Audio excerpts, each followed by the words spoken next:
Hello student, my name is Shivam Shrivastava और आज का जो हम सेशन करने जा रहे हैं सेशन का है सीए फाउंडेशन कोर्स के बारे में। आज आपको पूरी डिटेल से सारी गाइडलाइंस बताऊंगा मैं आपको, क्योंकि जो स्टूडेंट हैं बहुत ज़्यादा कंफ्यूज रहते हैं। किसको लेकर? इन 5 पॉइंट्स को लेकर बहुत ज़्यादा कन्फ्यूजन रहती है बच्चों के अंदर। क्या है 5 पॉइंट हमारे? सबसे पहले एलिजिबिलिटी क्या है, कौन से स्टूडेंट हैं जो सीए फाउंडेशन कोर्स के लिए एलिजिबल है, तो उसके बारे में बात करेंगे। रजिस्ट्रेशन प्रोसेस क्या है, कन्फ्यूज़न यहाँ भी रहती है कि हम ऑफलाइन करें या ऑनलाइन करें। फिर फीस कितनी पे करनी होती है हमें, सिलेबस क्या है, एग्ज़ामिनेशन पैटर्न क्या होता है, क्योंकि आज से कुछ साल पहले जो है आपका सीपीटी पैटर्न होता था, उसे चेंज करके क्या बनाया गया, सीए फाउंडेशन बनाया गया। सीए फाउंडेशन में कुछ चेंजेस किए गए हैं, जिसको लेकर बच्चों के मन में बहुत ज़्यादा कन्फ्यूज़न रहती है। सबसे पहले बात करते हैं अपने पहले डाउट को लेकर, एलिजिबिलिटी। ऐसे कौन से स्टूडेंट हैं जो सीए फाउंडेशन के लिए एलिजिबल रहते हैं? तो बहुत सारे डाउट ये हैं कि सिर्फ कॉमर्स के स्टूडेंट ही सीए फाउंडेशन के लिए एलिजिबल रहते हैं, लेकिन ऐसा नहीं है। आप कॉमर्स से रिलेटेड करते हैं या फिर आप साइंस से रिलेटेड करते हैं या फिर आप आर्ट्स से रिलेट करते हैं, किसी भी फील्ड से हैं आप सीए फाउंडेशन कोर्स के लिए एलिजिबल हैं। बस आपको क्या है, आप 12th पास आउट होने चाहिए, या तो आप 12th अपीयर होने चाहिए या 12th पास आउट होने चाहिए। आप 12th अपीयर हैं या 12th पास आउट हैं, कॉमर्स, साइंस या आर्ट, किसी भी फील्ड से रिलेट करते हैं आप सीए फाउंडेशन के लिए एलिजिबल होंगे। दूसरी कंडीशन क्या है इसमें? दूसरी ये है कि आईसीएआई ने, यानी institute of chartered accountant of India ने 12th पास आउट के लिए कोई मिनिमम मार्क्स की क्राइटेरिया नहीं रखी है। इसका मतलब नो मिनिमम परसेंटेज रिक्वायर, कोई मिनिमम परसेंटेज की नीड नहीं है। कई बार बच्चे कन्फ्यूज़न में ये रहते हैं कि भाई 12th में मेरे आए 50%, 60%, तो क्या मैं सीए फाउंडेशन का एग्ज़ाम दे सकता हूँ? आप बिल्कुल दे सकते हैं।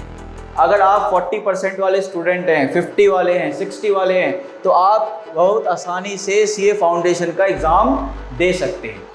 एलिजिबिलिटी हमने समझ लिया कि एलिजिबिलिटी कौन कौन से स्टूडेंट एलिजिबल हैं सीए फाउंडेशन के लिए। अब दूसरा जो डाउट आता है हमारे बच्चों, दूसरा डाउट आता है प्रोसेस को लेकर। कुछ बच्चे कहते हैं कि सर ऑनलाइन रजिस्ट्रेशन करें या ऑफलाइन रजिस्ट्रेशन करें। तो देखिए, आप आईसीएआई की साइट पर जाकर ica.org.in की साइट पर जाकर आप ऑनलाइन रजिस्ट्रेशन कर सकते हैं। ऑनलाइन रजिस्ट्रेशन के लिए आपको इनकी वेबसाइट पे जाना है, ica.org.in की वेबसाइट पे आप जाएंगे और वहाँ पर आपके जो भी डिटेल्स होंगी वो सारी डिटेल्स आप उसके अंदर फिल करेंगे और आपका ऑनलाइन रजिस्ट्रेशन होगा। ध्यान रखिएगा, ऑनलाइन रजिस्ट्रेशन करना है आपको। ऑनलाइन रजिस्ट्रेशन करने के बाद फिर आप नेक्स्ट प्रोसेस पे पहुंचते हैं कि फ़ीस कितनी है। फ़ीस के बारे में बात कर लेते हैं। तो रजिस्ट्रेशन फ़ीस जो आईसीएआई आपसे लेती है, वो अगर आप इंडियन स्टूडेंट हैं, अगर आप भारतीय हैं, तो आपको 9200 रुपीज़ की रजिस्ट्रेशन फ़ीस पे करनी होती है। अब ये जो रजिस्ट्रेशन फ़ीस है आपका 9200, ये 3 साल तक वैलिड रहता है। 3 साल तक आप इस 9200 की फ़ीस को यूज़ कर सकते हैं। यूज़ करने का मतलब, मान लीजिए आपका फर्स्ट अटैम्प्ट में क्लियर नहीं हुआ, तो अब आपको अंदर डाउट है कि क्या मुझे दोबारा से 9200 पे करने? जी नहीं, आप सेकंड जो चांस है आपका, सेकंड अटैम्प्ट है, वो आप इसी रजिस्ट्रेशन फ़ीस में दे सकते हैं। इस 9200 के साथ प्लस आपको एग्ज़ामिनेशन फ़ीस पे करनी होती है। एग्ज़ामिनेशन फ़ीस पे करनी होती है। जो भी एग्ज़ामिनेशन फ़ीस होगी वो आपको हर अटैम्प्ट के साथ पे करनी है।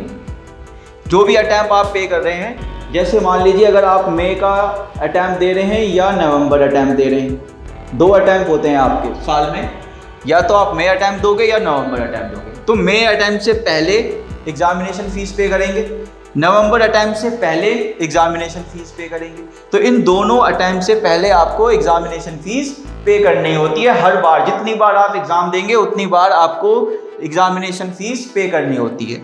ये 9200 का रजिस्ट्रेशन आपको एक बार करवाना है, जो कि आपका वैलिड होता है ये 3 इयर्स तक।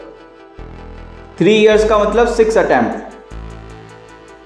6 अटैम्प्ट तक आप इस रजिस्ट्रेशन फीस को यूज़ कर सकते हैं। फिर जितनी बार एग्ज़ाम दोगे उतनी बार आपको एग्जामिनेशन फीस पे करनी हो। फोर्थ जो डाउट है आपका वो आता है सबसे ज़्यादा सिलेबस को लेकर। बहुत सारी कन्फ्यूज़न होती है, भाई सिलेबस क्या है, कैसे पढ़ाई करें, हम कितना सारा सिलेबस पढ़ना पड़ेगा, कितने कितने मार्क्स के हमारे जो सिलेबस है, चैप्टर्स हैं या जो बुक है हमारी डिवाइड है। तो इस डाउट को ज़रा ध्यान से देखेंगे। आपका जो सीए फाउंडेशन कोर्स का एग्ज़ाम होता है, पहले तो वो 4 पेपर में डिवाइड है। आपका 4 पेपर होते हैं आपके, पेपर 1, 2, 3, 4, चारों ही पेपर 100 मार्क्स के होते हैं। 100 मार्क्स के आपके चारों पेपर होते हैं। पहले बात करते हैं principles and practice of accounting. जो आप अकाउंट्स पढ़ते हो 11th 12th में, जो आपने अकाउंट्स पढ़ी है, वही अकाउंटिंग आपकी पेपर 1 के अंदर यूज़ की जाती है। मतलब पेपर 1 जो है आपका पूरा प्योर क्या है, अकाउंटिंग के ऊपर है। ये पेपर 1 आपका 100 मार्क्स का होता है। ये पेपर 1 आपका 100 मार्क्स का है। अब पेपर 2 की बात करते हैं। पेपर 2 के अंदर देखो 2 सब्जेक्ट है हमारे पास, एक तो है बिजनेस लॉ और एक है बिजनेस कॉरेस्पॉन्डेंस रिपोर्टिंग। ये 2 अलग अलग है। एक है आपका बिजनेस लॉ और एक है बिजनेस कॉरेस्पॉन्डिंग रिपोर्टिंग। ये जो बिजनेस लॉ का पेपर है ये आपका 60 मार्क्स का है। बिजनेस लॉ का पेपर 60 मार्क्स का आता है और बिजनेस कॉरेस्पॉन्डिंग वाला पेपर जो है वो आपका 40 मार्क्स का।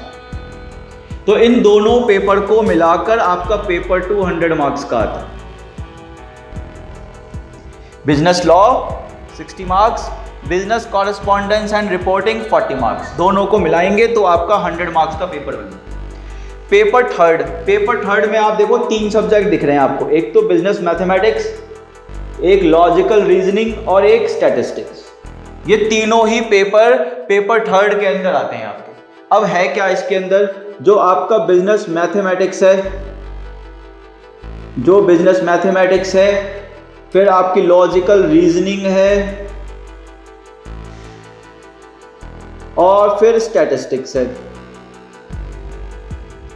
तो जो मैथमेटिक्स है ये 40 मार्क्स,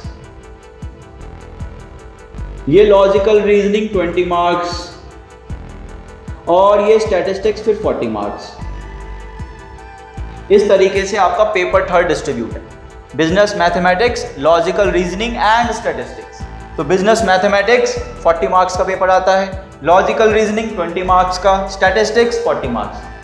उसके बाद पेपर 4 की बात करते हैं। पेपर 4 में भी आपको 2 सब्जेक्ट दिख रहे हैं, एक तो है आपका बिजनेस इकोनॉमिक्स और एक है आपका business commercial knowledge. Business economics फिर से आपका 60 मार्क्स और बिजनेस कमर्शियल नॉलेज ये आपका 40 मार्क्स। ये पेपर 4 है। पेपर 4 भी आपका पेपर थर्ड की तरह ही 100 मार्क्स, चारों पेपर आपके 100 मार्क्स के। पेपर फर्स्ट में प्रिंसिपल अकाउंटिंग 100 मार्क्स पूरा पेपर। पेपर 2 100 मार्क्स जिसमें आपका लॉ और कॉरेस्पॉन्डेंस रिपोर्टिंग आती है, 60 मार्क्स की ये, 40 मार्क्स की ये। फिर पेपर थर्ड आता है 100 मार्क्स का, इसमें 3 सब्जेक्ट आ जाते हैं, मैथमेटिक्स, रीजनिंग और statistics. Mathematics 40 marks, reasoning 20, statistics 40 marks. फिर पेपर 4 आता है आपका 100 मार्क्स का, जिसमें इकोनॉमिक्स और कमर्शियल नॉलेज के बारे में आप पढ़ते हैं। बिजनेस इकोनॉमिक्स 60 मार्क्स की और नॉलेज आपकी 40 मार्क्स की है।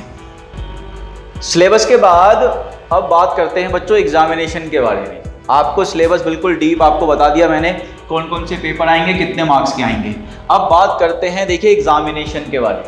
एग्जामिनेशन के बारे में बात करें तो एग्जामिनेशन में आपका पेपर 2 पार्ट में डिवाइड है, एक तो ऑब्जेक्टिव और एक है आपका सब्जेक्टिव।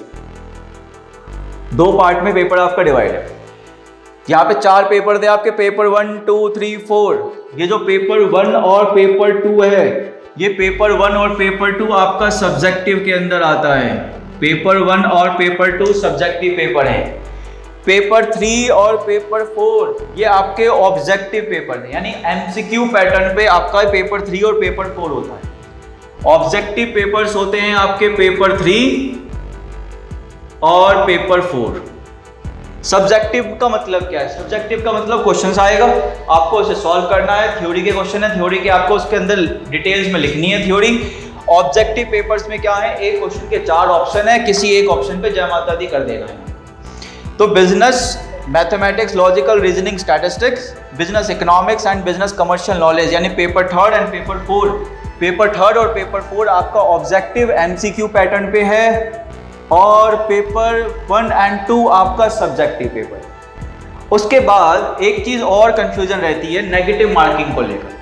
तो देखिए, सब्जेक्टिव पेपर में कोई नेगेटिव मार्किंग नहीं होती, यहाँ पे तो जो आप लिख कर आओगे उसी के नंबर हैं। ऑब्जेक्टिव पेपर में नेगेटिव मार्किंग होती है। नेगेटिव मार्किंग कैसी होती है? 0.25 की नेगेटिव मार्किंग होती है, या फिर आप कह सकते हैं 1/4 की नेगेटिव मार्किंग। जैसे सपोज कीजिए आपने 5 क्वेश्चन अटैम्प्ट किए, जिसमें से 4 आपके गलत हैं और 1 क्वेश्चन आपका सही है। तो 4 क्वेश्चन गलत होने का मतलब और 1 क्वेश्चन सही होने का मतलब आपको 0 मार्क्स मिलेंगे। हर 4 क्वेश्चन पे 1 नंबर कट जाता है। 5वां क्वेश्चन सही है, इसका मतलब दोनों को मिलाएंगे, आपका जो मार्क्स कितने आएंगे? 0 आएंगे। इसको कहते हैं 0.25 या 1/4 की नेगेटिव मार्किंग। ठीक है, अब पासिंग क्राइटेरिया समझो। पासिंग का क्या सिस्टम होता है इसमें? पासिंग क्राइटेरिया क्या होता है? आपको मिनिमम 50% मार्क्स लाने हैं टोटल। मिनिमम 50% मार्क्स लाने हैं आपको एग्रीगेट, और 40% मार्क्स लाने हैं ईच सब्जेक्ट, ईच पेपर। हर पेपर में 40% मार्क्स है, और टोटल मिला के आपके 50% मार्क्स होने चाहिए। यानी अगर 400 नंबर का पेपर है तो टोटल आपके 200 मार्क्स आने चाहिए, और उस 200 में से भी हर सब्जेक्ट में, हर पेपर में कम से कम 40% मार्क्स होने चाहिए। तभी आप क्या माने जाते हो? सीए फाउंडेशन कोर्स के सक्सेसफुल कैंडिडेट माने जाते हैं आप। अगर आपके हर टोटल पेपर को मिलाकर 50% मार्क्स बैठ रहा हो, या फिर हर एक पेपर में 40% मार्क्स तो आपको कम से कम लाने हैं। जैसे मान लीजिए अगर आपने पेपर 1 और पेपर 2 दोनों को मिला के 100 मार्क्स यानी 200 मार्क्स हो गए, लेकिन पेपर 3 और पेपर 4 में 0 हैं, तो आप फेल माने जाएंगे, पास नहीं होंगे। आपको हर पेपर में 40 मार्क्स कम से कम लाना है, और टोटल जब हम सबको मिलाएं तो आपके 200 मार्क्स होने चाहिए। तो ये सारे आपके 5 डाउट थे, eligibility, registration process, fees, syllabus, examination. इन सारे डाउट को आज मैं कोशिश कर रहा था कि आपके सारे डाउट क्लियर हो जाएं, और उम्मीद करते हैं कि आपके इन 5 डाउट को क्लियर कर चुका हूँगा मैं। Thank you.